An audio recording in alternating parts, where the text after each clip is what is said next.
Welcome to Sheela cooking channel. ఈరోజైతే ఈ గవ్వల రెసిపీ అయితే మీతోటి అయితే షేర్ అయితే చేసుకుంటున్నానండి. ఇక్కడ వచ్చేసి గోధుమ పిండితోటి చేసిన గవ్వల రెసిపీ అండి. ఇది చాలా టేస్టీగా ఉంటుంది. పిల్లలైతే చాలా మంచిగా అయితే తింటారండి. కొద్దిగా పిండి అయితే తీసుకున్నాను, దాంట్లో బేకింగ్ సోడా అయితే వేసుకున్నానండి, కొద్దిగా ఉప్పు, కొద్దిగా నూనె పోసుకున్నాను.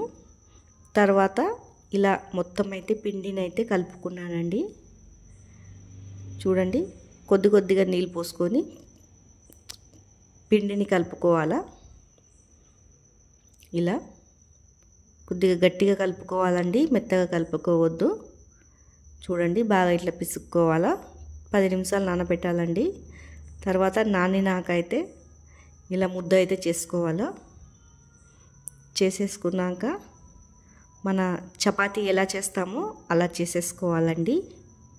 బిజీగా అయిపోతుందండి ఇది. చూడండి, ఇలా ఈ మందం అయితే సరిపోతుందండి, లావు. ఇలా తర్వాత చాకు పెట్టేసి అయితే కోసేసుకోవాలా 4 దిక్కుల. ఇలా పక్కల పొంటిదైతే ఇలా తీసేసుకోవాలండి, మళ్ళీ తర్వాత చేస్తానికి పనికి వస్తుంది. ఇలా పొడు ముక్కలైతే కోసేసుకుంటున్నాను సన్నగా. ఇలా అంతా కోసేసుకోవాలా. చూడండి, అన్ని ముక్కలు కోసేసుకున్నాను సన్నగా. తర్వాత ఇలా క్రాస్గా అయితే కోసేసుకోవాలా. అన్నీ ఇలా కోసేసుకోవాలండి. తర్వాత ఒక గిన్నె తీసుకొని దాంట్లో కొద్దిగా పిండి వేసుకొని ఇలా ముక్కలు సపరేట్ చేసేసుకోవాలా. అన్ని దీంట్లో అయితే వేసేసుకోవాలండి. చూడండి, ఈ మొత్తం అయితే ఇలా వేసేసుకుంటున్నాను. ఇప్పుడు మిగిలిన పిండితోటి కూడా ఇలానే చేసేసుకోవాలంతా. ఇలా అంతా ఇలా చేసుకోవాలండి. తర్వాత చూడండి, ఇలా పెట్టి ఒత్తేసి ఇలా అనేస్తే గవ్వలు అయితే రెడీ అయిపోతుందండి ఈజీగా. చిన్నగా అన్నీ ఇలానే చేసేసుకోవాలా. ఇలా ఈజీగా అయిపోతుందండి. లేకపోతే మన దగ్గర ముళ్ళ కాంట ఉంటుంది కదండి, దాంతో అయినా చేసుకోవచ్చు. ఇలా చేసుకొని అన్నీ అయితే చేసేసుకోవాలండి. సింపుల్గా కొద్దిగా నూనె పెట్టుకొని చేయికి ఇలా చేసుకోవచ్చు. ఏం అతుక్కోకుండా మంచిగా వచ్చేస్తాయండి. ఇలా అన్నీ అయితే చేసేసుకుంటున్నాను ఒక్కొక్కటి.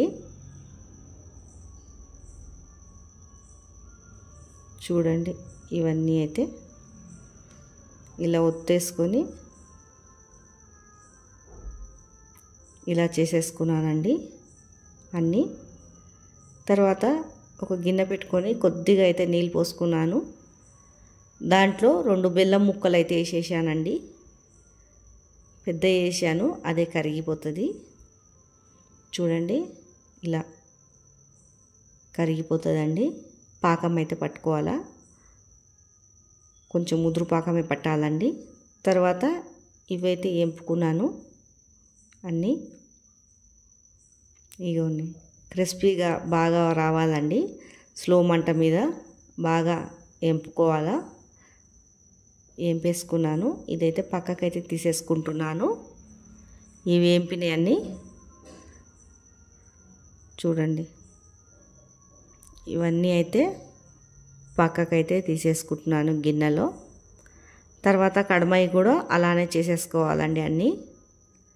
తర్వాత ఇక్కడ వచ్చి ముదురు పాకం అయిపోయాక ఇవన్నీ అయితే దీంట్లోనే వేసేసుకోవాలా. చూడండి, వేసినాక ఇవన్నీ అయితే కళ్ళబెట్టుకొని ఫ్యాన్ కింద అయితే గాలికి పెట్టేస్తే విడివిడిగా అయితే అయిపోతుందండి. పిల్లలు అయినా పెద్దోళ్ళైనా మంచిగా అయితే తింటారు గోధుమ పిండితోటి. టేస్ట్ మాత్రం చాలా బాగుంటుంది. ఇలా చేసి పిల్లలకైతే పెట్టాలండి. బిజీగా చేసుకోవచ్చు. అంతా అయితే కలిపేసుకుంటున్నాను. పాకం అయితే గట్టిగా పడుతుంది. మీకు నచ్చినట్లయితే లైక్, సబ్స్క్రైబ్ అయితే చేసుకోండి.